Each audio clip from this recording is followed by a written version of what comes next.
사람과 인사하겠습니다. 존귀한 분들이 오셨습니다. 사랑합니다. 사랑합니다. 네.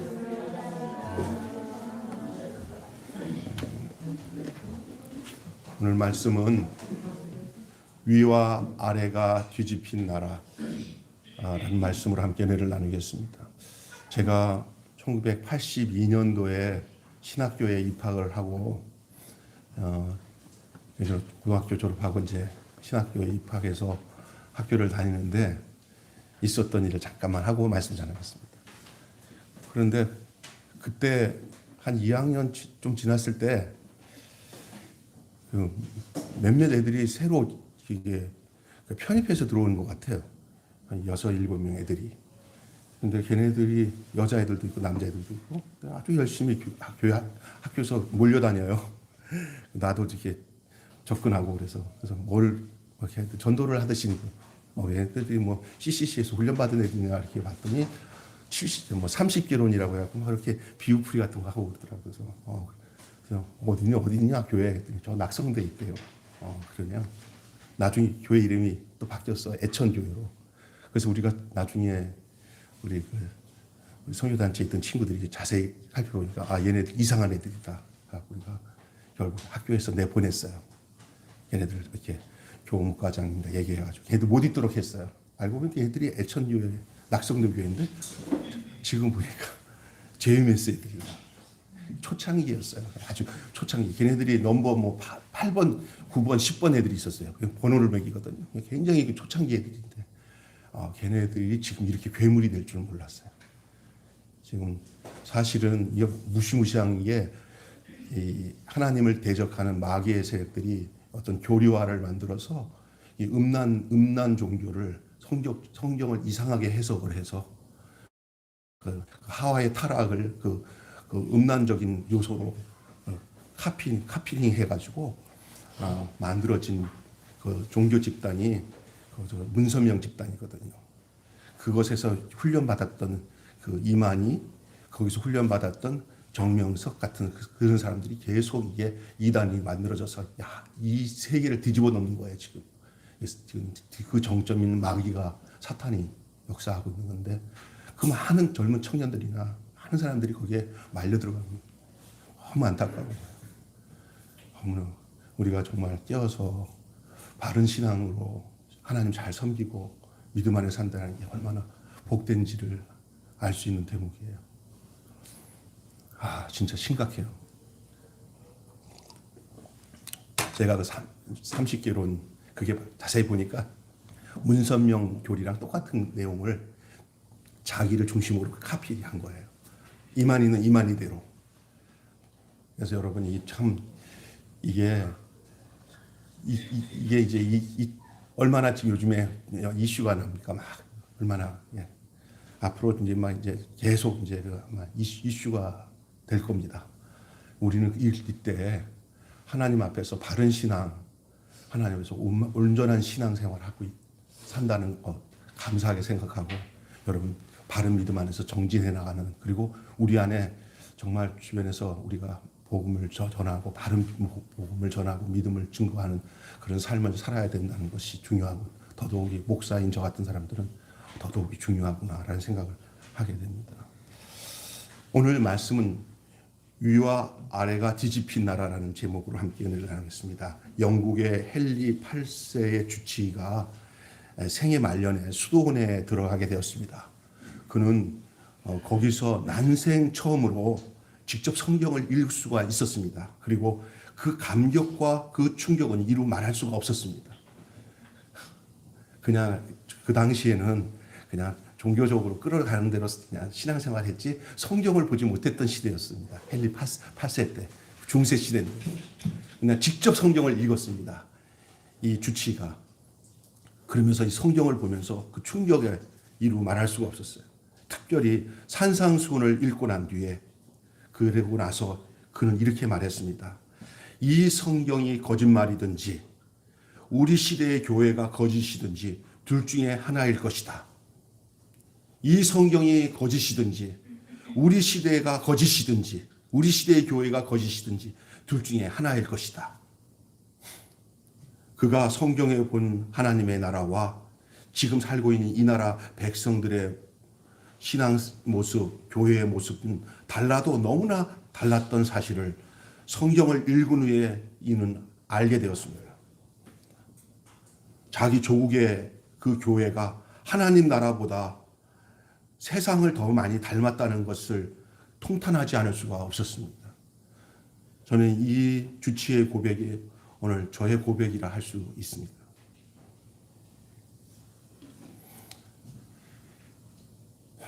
교회에서 선포되는 메시지는 성경에서 나오지 않았고, 특히 종교 지도자들의 행태는 성경에서 말하고 자기가 읽어서 나타났던 예수님 주변에 있었던 그 종교 지도자들의 모습과 어찌 그렇게 비슷한지 뻔히 드러나는 종교 지도자들의 모습이 예수님 당시 종교 지도자가 어찌 그렇게 비슷하게 느낌으로 다가오는지 예수님 말씀 그대로였습니다. 예수님 말씀 그대로였습니다. 그리고 예수님이 오늘 하신 말씀대로 먼저 된 자로서 나중되고 나중된 자로서 먼저 될 자가 많으니라 하고 하신 말씀을 비로소 알게 됐습니다. 오늘 본문에서 예수님은 이 포도원 주인과 품꾼의 비유를 통해서 왜 이 세상에서 먼저 된 자가 하나님 나라에서 나중될 것이고 그 반대로 나중된 자가 먼저 되는 이 사실이 무엇인지를 말씀하고 있는 것입니다. 우리는 이제 신앙생활 하다가 늦게 온 사람이 교회 열심히 신앙생활 잘하고 먼저 온 사람들이 나태하게 신앙생활하면 먼저 된 자가 나중되고 나중된 자가 먼저 됐다 이렇게 생각하는 경우도 있습니다. 뭐 틀린 얘기도 아닐 수도 있지만 오늘 본문을 통해서 그걸 알아야 돼요. 오늘 본문에서 그 말씀을 여러분에게 하고 있는 내용이에요. 결론적으로 그게 이해가 되었죠. 그것은 바로 하나님 나라의 작동 원리, 하나님 나라의 작동 원리, 그것은 하나님의 은혜이기 때문입니다. 하나님의 은혜가 하나님 나라의 작동 원리예요. 여러분 기억하세요. 우리의 믿음보다, 우리의 선행보다, 우리의 선한 의지보다 먼저 하나님의 사랑과 은혜가 먼저 있기 때문에 우리가 존재하고 있다는 사실을 여러분 기억하셔야 됩니다. 우리는 우리의 뭔가가 결과적으로 나타나는 우리의 공적, 우리의 애쓰고 힘쓰는 것들로 인해서 뭔가를 이의 타산으로 따지면서 신앙생활을 하려고 하는데 그게 아니라는 거예요. 하나님의 사랑, 하나님의 은혜가 먼저예요. 이거 잊지 마셔야 됩니다. 오늘 본문의 내용입니다. 그 사랑과 은혜를 전적으로 의지하고 또한 인정하는 자들이 그 하나님 나라에 가깝다는 거예요. 초기에 좀 서두에 제가 하고자 하는 이야기가 지금은 이해가 안 되지만 설교 다 듣고 나면 이 서두에 한 얘기가 뭔지를 알게 될 겁니다. 여러분 오늘 본문 보면 이 포도원 주인, 다시 말해서 하나님께서 베푸신 세 가지 은혜를 소개하고 있어요. 세 가지 은혜를 소개하고 있는데 그 첫 번째가 한번 여기 띄워준 거 보시면 알겠지만 뭐죠? 일할 기회의 은혜예요. 일할 기회. 오늘 본문에서 포도원 주인, 즉 하나님께서 베푸신 세 가지 은혜를 소개합니다. 첫째, 일할 기회의 은혜예요. 자, 1절 한번 읽어볼까요? 자, 보세요. 시작. 천국은 마치 품꾼을 얻어 포도원에 들여보내려고 이른 아침 집주인과 같으니. 잘 기억하세요. 천국이 뭐라고 얘기하냐면 집주인과 같다는 거예요. 어떤 주인? 품꾼을 얻으려고 이른 아침에 품꾼을 자기 포도원에다가 들여다보내서 그 일꾼으로 일하러 품을 주려고 그 품을 주려고 일부러 품을 주려고 이 일꾼을 부르는 주인과 같다는 거예요. 천국이. 여러분 기억할 때는 뭐 집주인, 품꾼 이런 데다가 보지 마시고 그게 전부 천국을 얘기하고 있는 거예요. 천국은 아침에 나간 집주인인데 어떤 집주인이냐? 품꾼을 얻으려는 집주인이다. 그러니까 여러분 기억하셔야 될 것은 이 품꾼을 찾는 것은 대부분 포도원 경작을 위해서 품꾼을 찾는 거잖아요. 경작을 해서 얻으려고 하는 이유가 뭐냐면 이익을 얻으려고 하는 거 아니에요. 경작해서 포도를 많이 해서 소출을 많이 해서 이게 목적이잖아요. 근데 자세히 보면은 이분은 그게 아니라 품꾼에게 일자리를 주는 것이 꼭 목적인 것처럼 느껴져요. 이른 아침부터 나가서 네? 이제 이 품꾼을 찾는 거예요. 얻는 거예요. 세상 어디에 사업가가 이런 사업가가 어디 있으니까 없을 거예요. 우리 모두 자기 사업 이윤을 위해서 먼저 생각하고 어떻든지 그 임금을 낮추려고 해서 값싼 노동력으로 많은 효율적인 이윤을 얻으려고 할 거 아닙니까? 그런데 이 사람은 그런 거 같지가 않아요. 이 집주인은. 그래서 노동자와 그 가족을 위해서 사업을 한다고 생각하는 사업가를 한번 여러분 보았어요? 이거 자선 사업가 같아요. 그런 느낌이에요.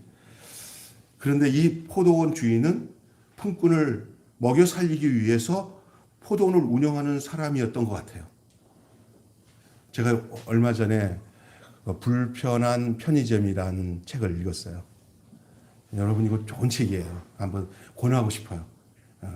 불편한 편의점. 제가 다 읽고 너무 좋아서 우리 저기 선호 형제한테 읽고 선호 형제 읽고 나는 데는 우리 서 목사님 읽으라고 하는데 읽은 분도 있을 거예요.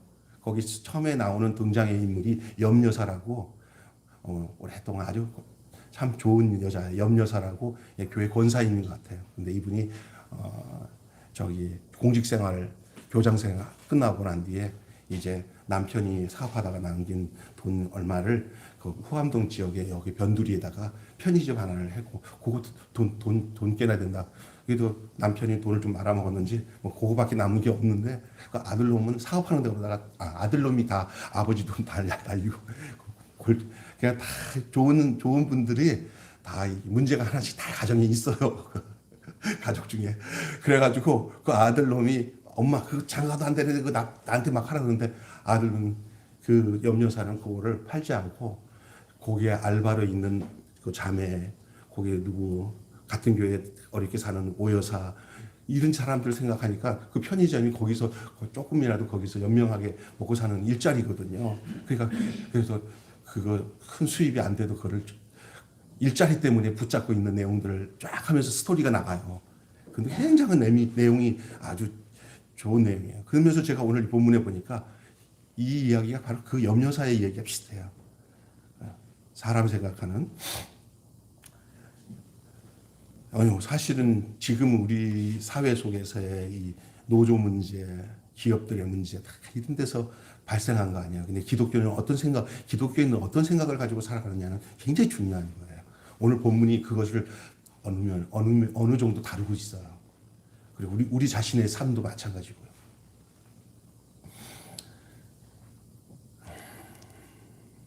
그래서 이 포도원을 이 주인이 불러주지 않으면 일할 수가 없고 하루 벌어 살아가는 사람들, 그의 가족들이 굶어 죽을 수밖에 없는 그런 처지였을 것이에요. 그런 환경에서 그런 자들에게 일자리를 주고 제공하는 것 그 자체가 은혜 아닙니까? 갑자기 일자리 그 조그만 얼마 안 버는 돈에 그냥 주인이 자기 이익이라고 탁 잘라내면 얼마나 무서운 일이에요. 일할 기회는 그들에게 주어진 은혜예요. 그 선물이에요. 그리스도인은 자신에게 주어진 모든 은사, 시간, 건강, 일자리 그 모든 것들이 내 노력으로 이루어진 것이 그리고 나타난 결과가 아니라 하나님의 선물로 여겨야 됩니다. 직원들을 거느리고 있는 그 사업하는 이들 역시 그 직장이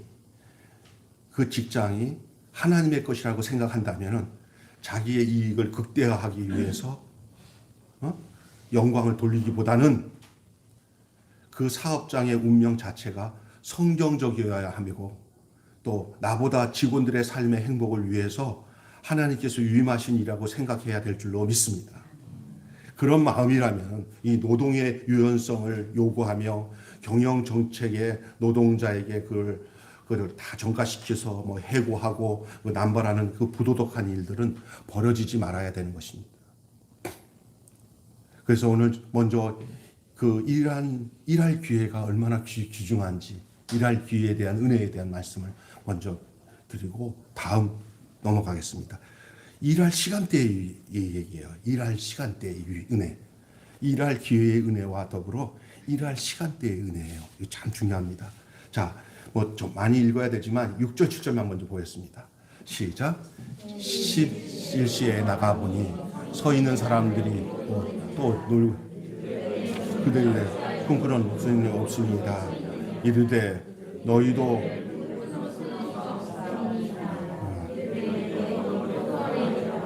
아니라. 아멘. 여기까지 그 뒷부분도 아까 전에 읽었으니까 여러분이 다 알고 있다고 생각하고 진행하겠습니다. 여러분, 주인은 다양한 시간대에 일할 일꾼들을 불렀습니다. 어쩌다가 그렇게 된 건지도 모르겠고 또 일부러 그런 건지도 모르겠지만은 그렇게 됐습니다. 이른 아침에 나온 사람도 불렀습니다. 또 3시에 나가서 일할 자리를 구하는 사람도 보이자 포도원으로 불렀습니다. 6시는 정오예요. 시간대가 뭐냐면 3시, 6시, 9시 이렇게 되어 있어요. 그러면 6시가 정오예요. 정오 12시. 뭐 이때까지 6시에서 부르는 사람도 좀 이해가 돼요. 네. 오전 중에 불러서 뭐 또 반나절이라도 좀 저녁 6시까지 시키면 되니까 불렀어요. 저 기막힌 것은 주인이 9시, 여기는 9시는 오후 3시예요. 이제 하루 일과가 거의 마무리돼서 이제 끝날 시가 되지 않습니까? 오후 3시에. 그때 너 나가서 또 일할 사람 있냐? 너 있구나. 가서 포도 가서 일해라. 또 부르시는 거예요. 계산이 안 맞아요. 근데 기회를 주는 거예요, 기회를. 이것도 이해가 안 되는데,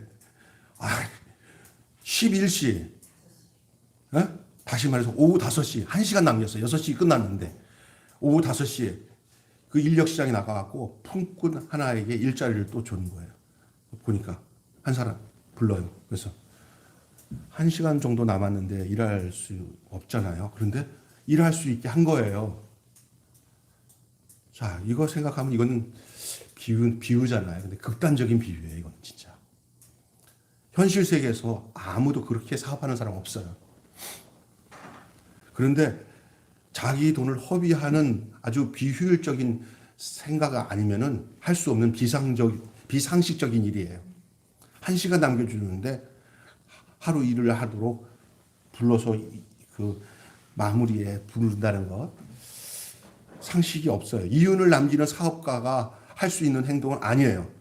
이건 자선 사업자 아니면 할 수 없어요.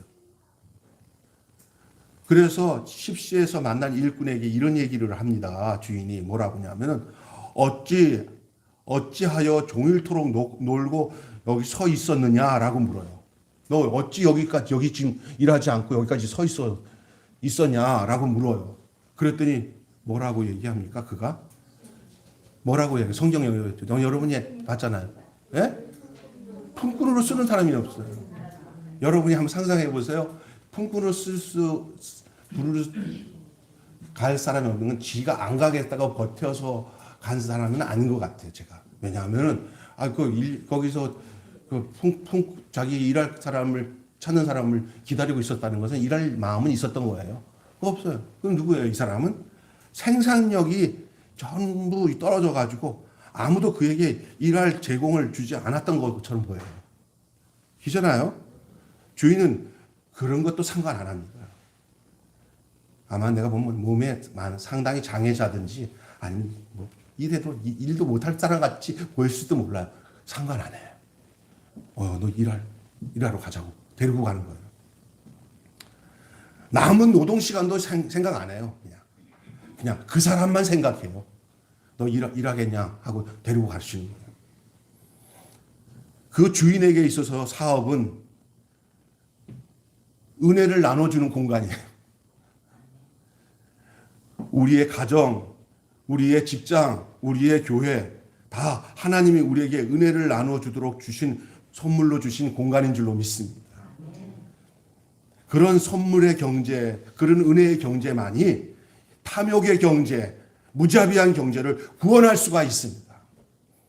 지금 이렇게 얘기할 때 여러분의 머릿속에 계산에 야, 이게 뭐 하는 짓이야? 골 때리네. 이건 뭐 망하자는 거 아니야? 라는 생각에 머리가 팽팽 돌아가는 사람은 다시금 주님의 은혜 안에 돌아오시길 바랍니다. 이거는 탕자와 형 탕자, 작은 탕자, 그러니까 큰 아들과 작은 아들의 비유 속에도 나오는 얘기예요. 다 지금 이 안에 깔려 있는 게 하나님의 은혜, 해픈 하나님의 사랑, 참 상상이 안 되는 하나님의 사랑. 자, 여기까지 얘기하고 넘어가야 말씀이 정리가 되니까 이제 세 번째 얘기 좀 하겠습니다. 여기까지는 여러분 이제 이 본문에 대한 얘기가 기억됐어요. 참 계산이 안 돌아간다라고 계산이 돌아가는데 이 삭새 은혜에 대한 말씀을 나눠보면 여러분이 뭔가 이제 결론이 나와요. 자, 들어보세요. 주인이 이른 아침에 포도원에 부른 품꾼에게 뭐라고 얘기하냐면 한 데나리온을 약속했어요. 일찍 온 사람들, 부른 사람들에게 너희들 한 데나리온 주겠다. 그리고 약속대로 나눠주었어요. 하지만 다른 품꾼에게는 약속 안 했어요. 특별히 나중에 온 사람들한테는 너 한 데나리온 주겠다 하고 부르지 않았어요. 성경 보세요. 안 나와요. 처음 불렀던 자에게만 한 데나리온 얘기했어요.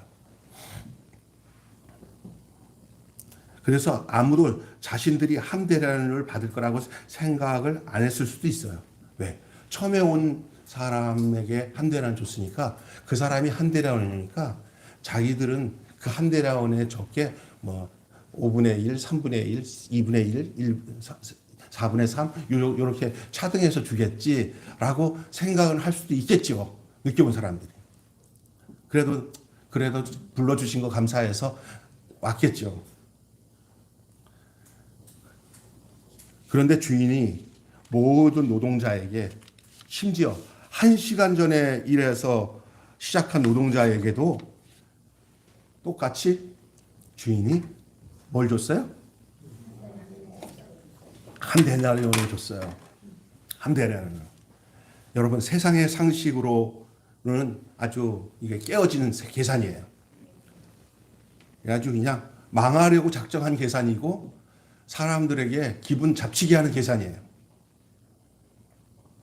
물어볼게요. 죄송하지만 혹시 집사님들 혹시 제일 편한 우리 노선호 우리 집사님이래 우리 성도님 우리 노선호 성도님한테 입장에서 생각할 때는 어떻게 생각하겠어요? 내가 제일 아침에 왔는데 늦게 온 사람들 그렇게 주면은 기분 좋겠어요? 화나죠. 이게 상식이에요. 제가 정죄하는 거 아니에요. 저도 그럴 것 같아요. 근데 여기서 주고자 하는 것이 화나고 안 하고가 문제가 아니라 여러분 이걸 깨달아야 돼요. 자, 보세요. 당연히 맨 먼저 가장 많이 일하는 사람, 그 일꾼이 항의를 해요.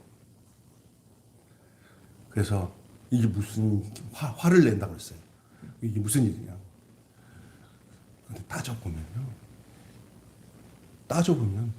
주인 앞에서 화낼 일 아니에요. 자기 올 때 뭐 두 대나리온 받는다고 약속했다가 한 대나리온 받았을 때는 항의할 만하죠. 그죠? 약속을 뭐 얼마 했어요? 딱 한 대나리온. 결정은 누가 하는 일이에요? 주인이 할 일이잖아요. 왜 화내요? 생각해 보세요. 비교하니까 화내는 거 아니에요. 어? 나는 쟤네들보다 더 많이 했는데 나는 왜 이러냐고 그러는 거예요. 지금 거기서 따지는 거거든요. 그거를 여러분이 합당화시키면 안 돼요. 나 저 사람들보다 더 많이 했다고 하는 비교로 하나님과 약속에 대해서 하나님을 불의한 하나님으로 대접하듯이 대항하면 안 된다는 얘기예요. 항의를 합니다. 그런데 주인 대답이 뭐라고 해요? 단호하잖아요. 내 것이나 가지고 가라. 내 뜻대로 행하는 것이 아니냐. 내가 선을 행함으로 네가 악하게 보느냐. 우리 한번 보십시다. 자, 9절부터 한번 보세요. 아주 곧 뒷절 앞에 본문에 8절부터 한번 조금 읽어보세요. 시작. 저물매 포도원 주인이 포도원 품꽃을 불러 나부터 시작하여 먼저 온 자에게 삭슬 주라 하니 제11에 온 자들에게는 한 대나를 받거늘 먼저 온 자에게 와서 더 받을 줄로 알았더니 그들도 한 대나를 받은지라. 아멘. 그것도 풋살을 주는데 먼저 온 사람에게 주지 않고 나중 온 사람에게 먼저 한 대나를 딱 주니까 아마 한 대나를 약속받고 온 친구는 무슨 생각했을 것 같아. 제 생각이고 너들도 마찬가지일 거예요. 야, 나 한 대나 준다고 약속했는데 1시간 일한 애한테 한 대나 주네. 그러면 무슨 생각하겠어요? 나는 몇 개 주겠다? 약속 한 대나를 했는데 밑에부터 주기 시작해서 올라오니까 아이고, 야, 이거 한 대 보니까 다 한 대라느냐?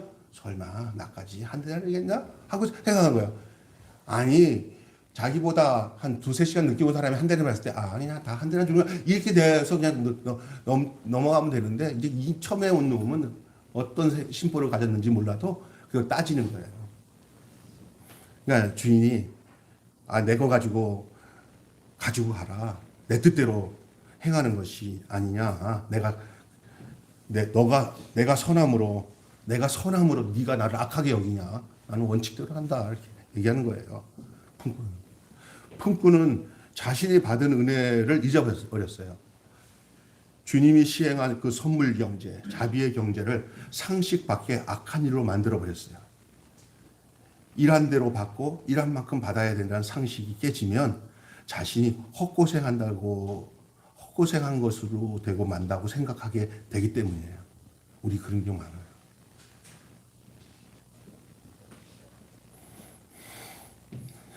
이것이 세상이에요. 세상이 뭐냐? 늦게 온 애는 적게 줘야 되고, 제일 먼저 나는 당연히 저와 비교해서 퍼센트로 나는 많이 받아야 된다는 게 세상이에요. 이런 세상이 공정한 세상이죠. 그게 하나님의 은혜 받기 세상이에요. 여기도 잘 들으셔야 돼요. 여기 좀 헷갈리잖아요, 지금요. 그죠? 그 공정한 것을 이루어 나가는 곳이 교회가 아닙니까? 아니에요. 은혜의 하나님, 오늘 이 하나님의 마음이 뭔지를 아셔야 돼요. 본인, 이 주인에게 지금 대든 놈이 지금 스스로 하나님 앞에서, 주인 앞에서 불공정한 거예요, 지금. 주인은 절대 불공정한 거 하나도 없어요. 왜 그렇죠? 본인과 처음에 약속한 게 한 대나론이에요. 주인의 목적은 일한 만큼의 성과급으로 주면서 해결하는 방식이 아니라 품꾼들을 포도원에서 일하는 공간을 만들기 위해서 품꾼을 포도원 안에서 들어오게 하는 게 목적이었어요. 일거리를 주는 것이 목적이었죠. 그리고 그것에 대해서 거기에서 처음 준 그 친구에게 똑같이 주는 것에 대해서 거기서 주인이 내가 아무리 생각해도 좀 틀린 것 같다. 네가 좀 일찍 왔으니까 네 많이 받아야 되겠다. 그게 주님의 뜻이 아니라니까요. 반대로 먼저 와서 다 똑같이 받는 모습을 보면서 먼저 온 친구가 그냥 거기서 합당하게 생각하고 뒤늦게 온 애들이 조금 받을까 봐 걱정하면서도요. 주인님 참 다행이네. 나는 내가 먼저 왔다고 많이 줄까 봐 내가 힘이 부담스러웠는데 이게 공평하게 나눠주니까 너무 행복하네. 좋네. 사람들 얼마나 늦게 온 사람일수록 생산력이 떨어지는 사람들이니까 힘들고 어려운 사람인 건 당연한 거 아니에요. 그렇잖아요? 내 건강 가지고 많이 일한 거 가지고 얼음장 놓으면서 더 많이 얻겠다고 하지 말고 그것으로 내가 더 많이 일하고 똑같이 받는 것이 행복인 줄 알고 살아가는 것도 필요한 줄로 믿습니다. 아멘. 우리는 너무 똑똑해. 그래서 망가지는 거야.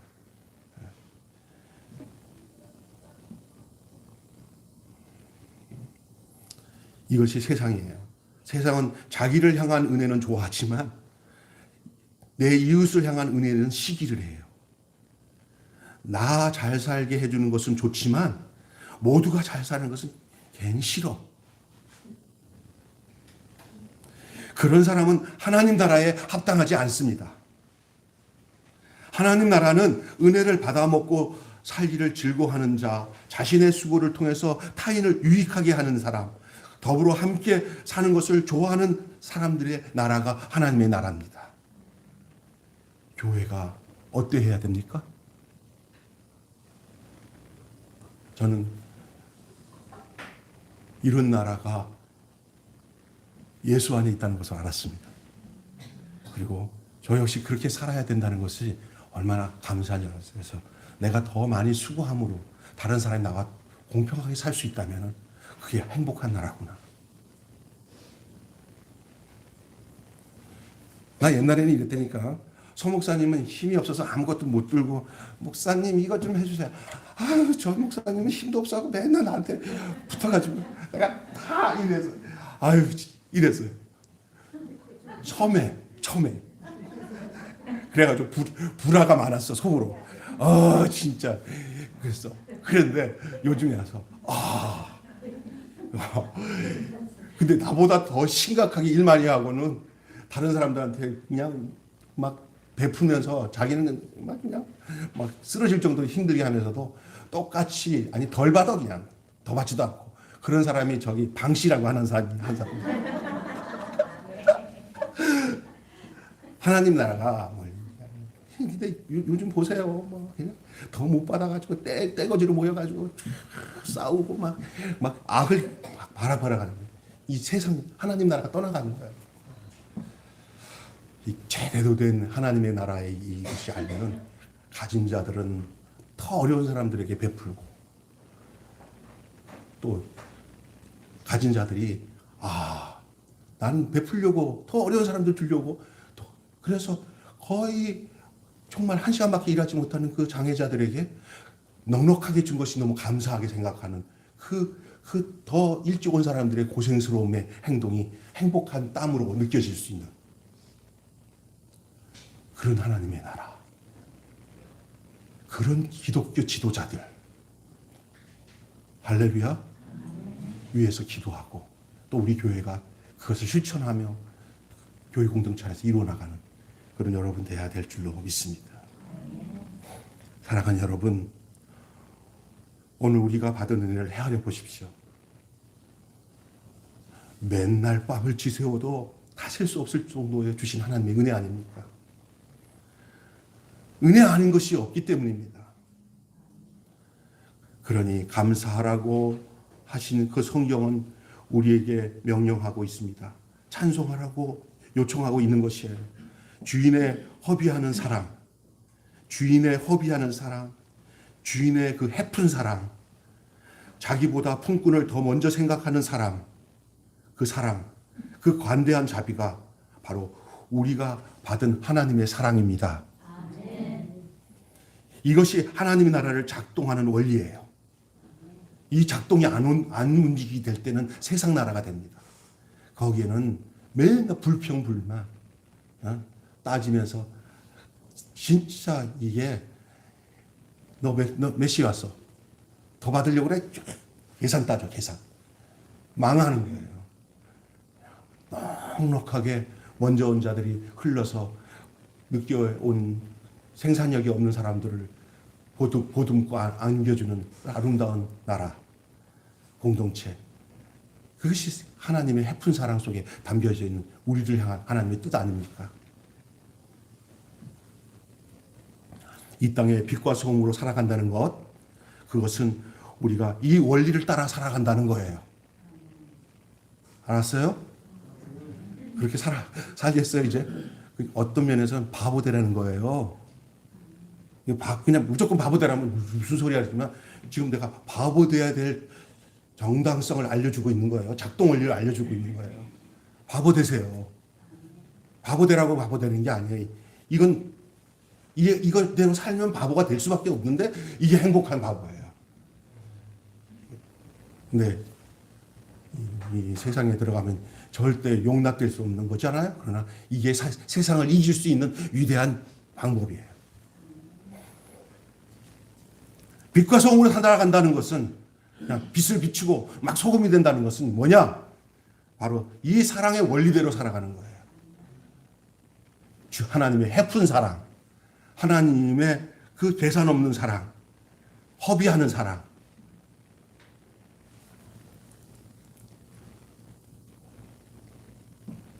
이렇게 살아서 이 세상에서 나중된 자가 될지어라도 그것이 하나님 나라에서 먼저 된 자가 되는 겁니다.